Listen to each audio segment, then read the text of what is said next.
Oke, baik, ketemu lagi teman-teman ya. Tadi kita sudah bahas di zona yang pertama atau kita sebut dengan backstage ya, atau dapur dari BMC ya, karena tidak terlihat oleh konsumen ya. Tadi kita sebutkan ada key partner ya, kemudian ada key activities, kemudian ada key resources. Nah, key resources tadi sudah saya sebutkan ya teman-teman ya, ada 4M, ada man, material, ada money ya, ada mesin. Tapi di sini diidentifikasikan lebih spesifik ya teman-teman. Yang pertama ada physical resources. Physical berarti bangunan fisik ya, gedung, kendaraan, mesin ya, bahan baku, produk dan lain sebagainya. Kemudian yang kedua ada intellectual resources. Artinya yang tidak tampak atau intangible ya, merek, hak cipta ya, partnership, paten dan trademark.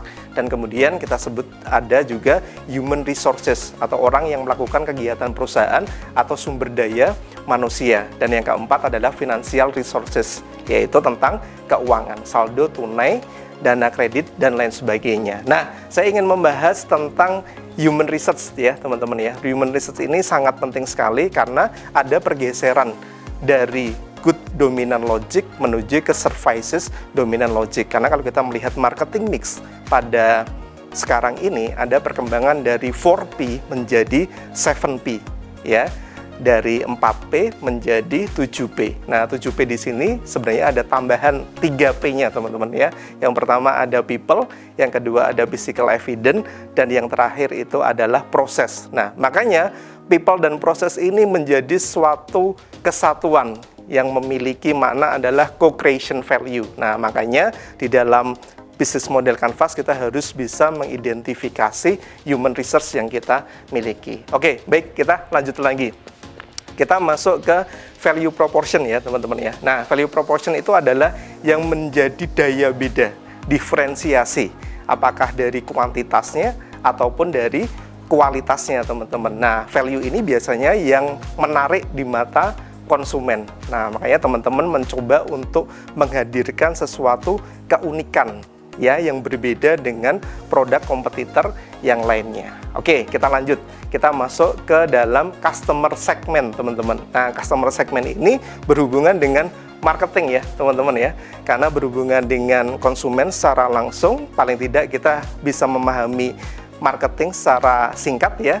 Marketing berdasarkan AMA atau marketing association ya, menjelaskan bahwa marketing adalah fungsi dari organisasi. Ya, fungsi organisasi ada 4, ada marketing, operation, human research, dan finansial, dan merupakan serangkaian proses untuk menciptakan, mengkomunikasikan, dan memberi nilai kepada pelanggan untuk mengelola hubungan pelanggan dengan cara yang menguntungkan baik bagi organisasi maupun stakeholder-nya. Oke, kemudian dari definisi di atas bisa kita ambil kesimpulan bahwa marketing is art and science. Seni apa? Seni dalam memilih pasar sasaran, seni dalam meraih, seni dalam mempertahankan dan menumbuhkan pelanggan dengan menciptakan dan menghantarkan, mengkomunikasikan nilai pelanggan yang unggul. Oke, dan di dalam ilmu pemasaran ada juga STP ya teman-teman ya, karena tadi berhubungan dengan customer segment, kita tidak bisa menawarkan produk secara mass product karena need, wants, dan demand dari konsumen itu berbeda-beda, sehingga kita mengenal dengan STP. Di antaranya adalah segmentasi, targeting, dan positioning. Oke, kita lanjut lagi.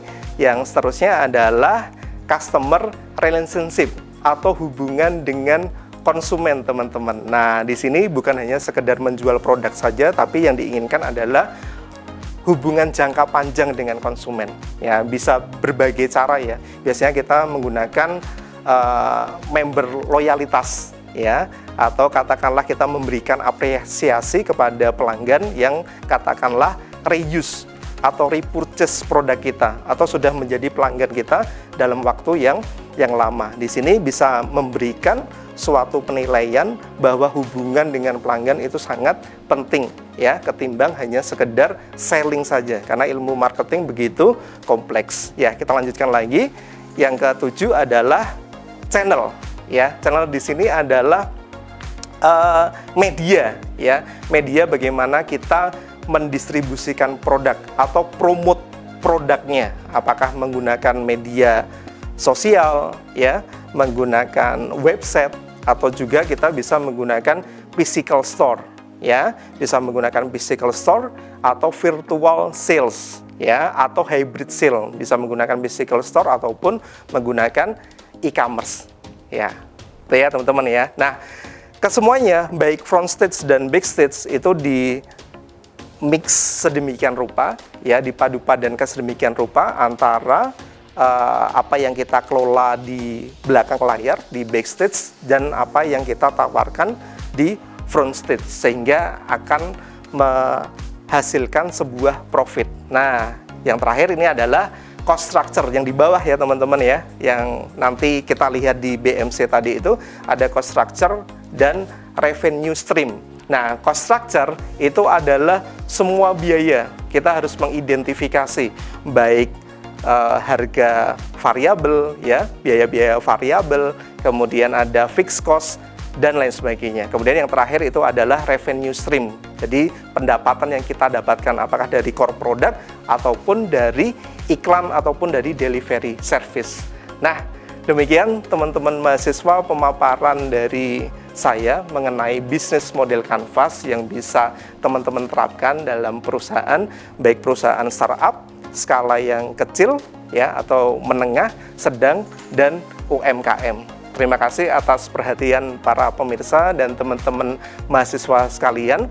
Salam pembelajar, jadilah agen perubahan. Wassalamualaikum warahmatullahi wabarakatuh.